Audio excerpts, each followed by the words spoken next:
Welcome to another episode of Evolved Parenting. We're going to do a guided meditation, which is my attempt to summarize all the videos, there's many videos up there, in one guided meditation. It's not always possible to do it, but we're going to try.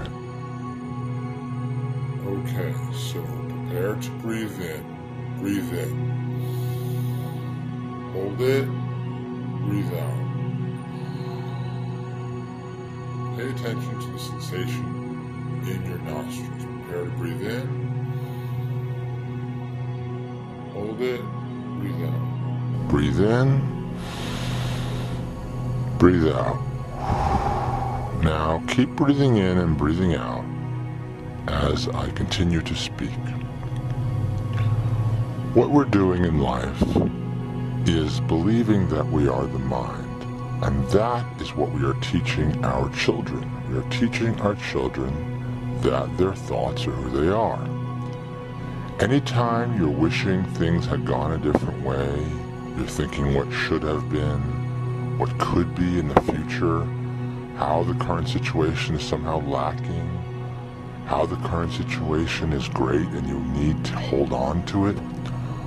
All of that is conditional thinking, which is quite natural. And is what parents are passing on to their children.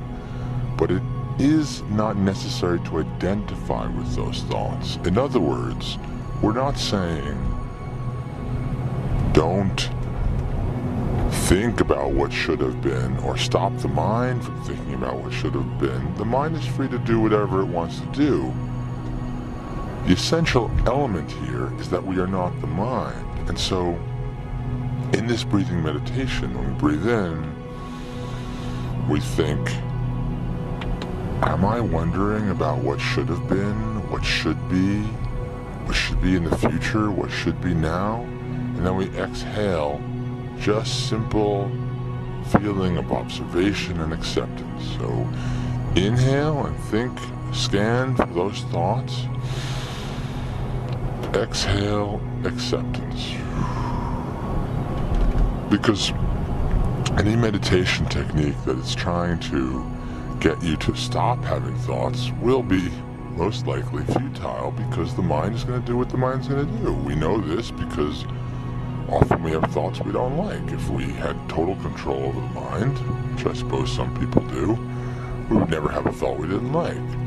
So let's just put that aside. Let's just have the mind do what it's going to do. But the moment it says things should have been a certain way, things right now should be different than they are, or says things in the future ought to be a certain way, we know immediately that's just the mind talking. That's not who we are. Breathe in, scan. Breathe out, acceptance.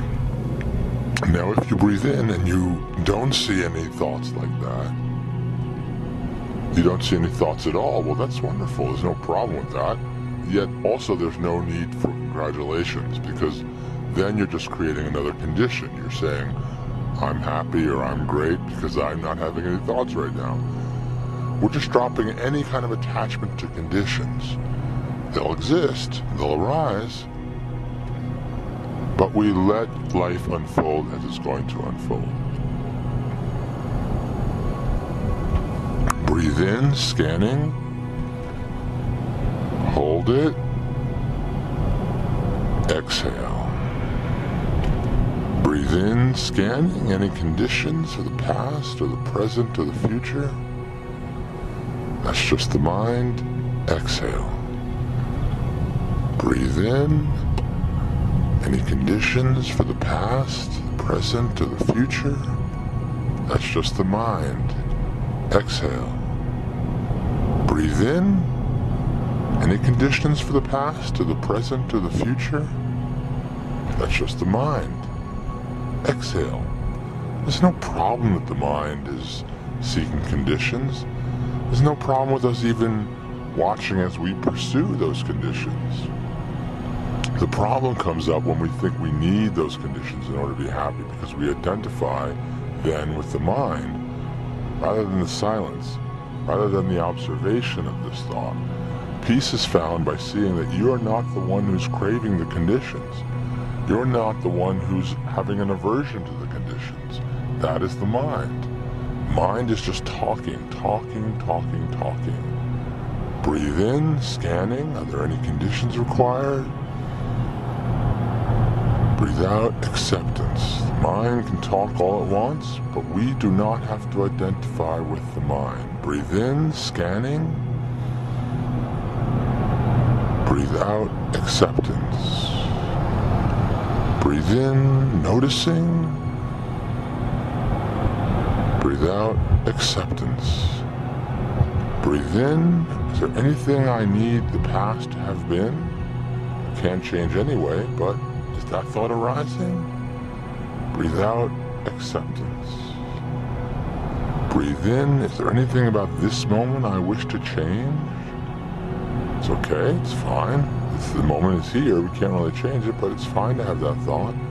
Breathe out, acceptance. Breathe in. Is there anything about the future that I need to be different in order to be happy?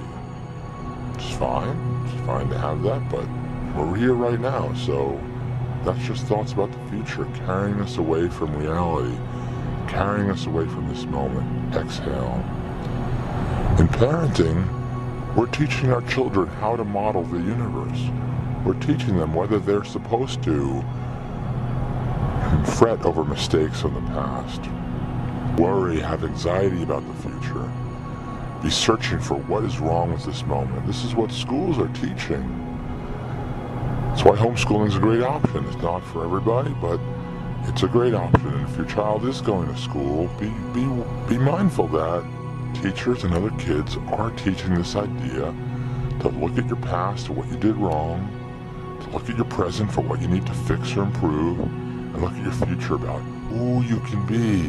Dream big, which for certain stages of development, that's fine, it's maybe useful. But what we're trying to do, I believe, for ourselves and for our children if we have them, is to move beyond that. It's to move beyond the need to move beyond the need to be somebody, to move beyond the need for an identity, right? So we breathe in, we're scanning, we breathe out, acceptance.